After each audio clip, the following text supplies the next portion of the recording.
Hello, I'm Mel Wyndham, composer and owner of Melchem Publishing, and today I thought I'd do something fun. I'd like to explore the infamous General Conference Modulation. Wait, you may ask, what is a General Conference Modulation? Worry no more because you're about to find out.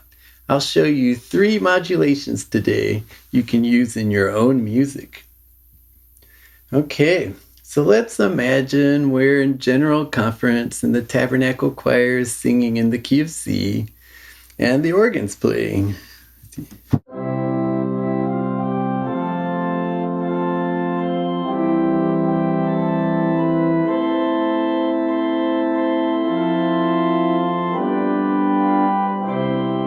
Okay, so now we come back to C, the chord C, and suddenly the organ raises the G to a G sharp, raises it to an A, and then a B flat makes it a C7 chord.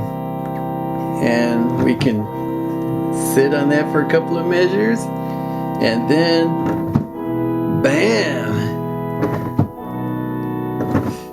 We're in the key of C. So what happened? We suddenly raised the key a major third. Let's hear that again. We're in the key of C. We work our way up to C7. And we're in the key of E. Doesn't that sound cool? Well, let's look closer at the notes and the chords.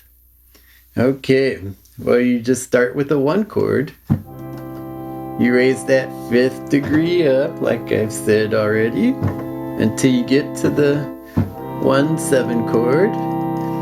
And then you move to the new key, 1-6-4 chord, a 5-7, and a 1 to lock it all in.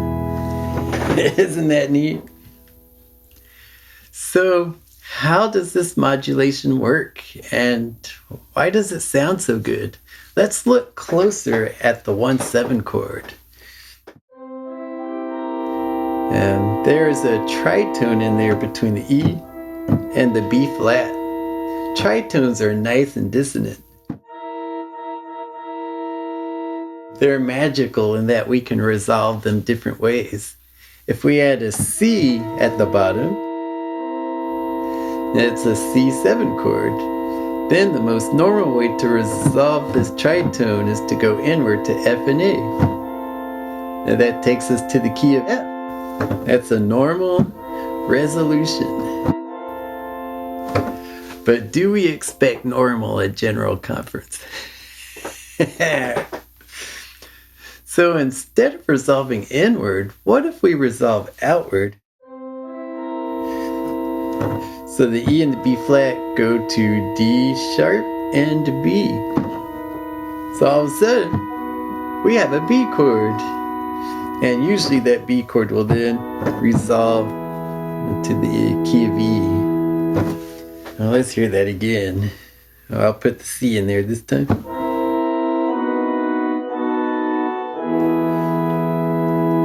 Okay.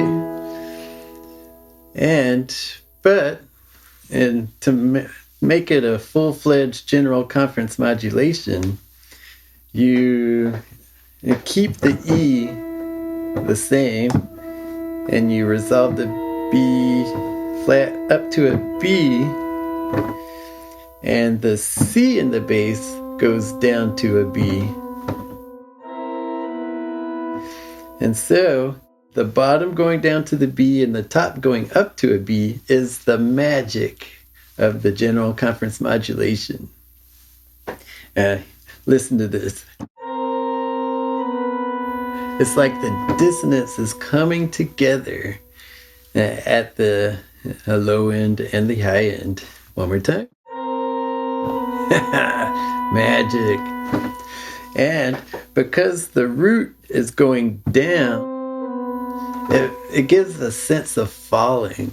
But at the same time, our ears hear us lifting up a key So in the bass you're dropping and we're going up in key together, that's like the heavens opening up. and that's why it sounds heavenly to us. It catches our attention, pulls us in, and the spirit flows. So it's no wonder that this gets used a lot because it's effective. And well, we're also used to hearing it now. So let me show you another modulation. This one gets used less frequently in General Conference. Instead of a C7 chord, you drop the C and you work with an E diminished chord. Then you can resolve the B flat to a C. Oh, yeah, that's way out there. And the E resolves down to an E flat. The G resolves up to an A flat. And it sounds like this. And then you're in the key of A flat. You've gone down a major third. Now, because that's reaching a whole major second, it's not so satisfactory. And also, not only is the bass going down, the key is going down, so you don't get that same heavens are opening effect. Okay, so I've shown you all three modulations that I promised, so let's do a summary. I've just now shown you the not so satisfying down a third modulation.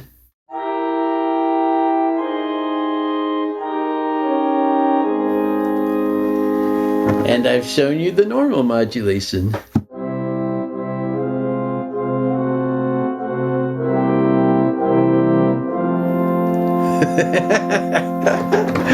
I bet you thought it was going somewhere else because you were expecting the upper third modulation, or what we're calling the General Conference Modulation.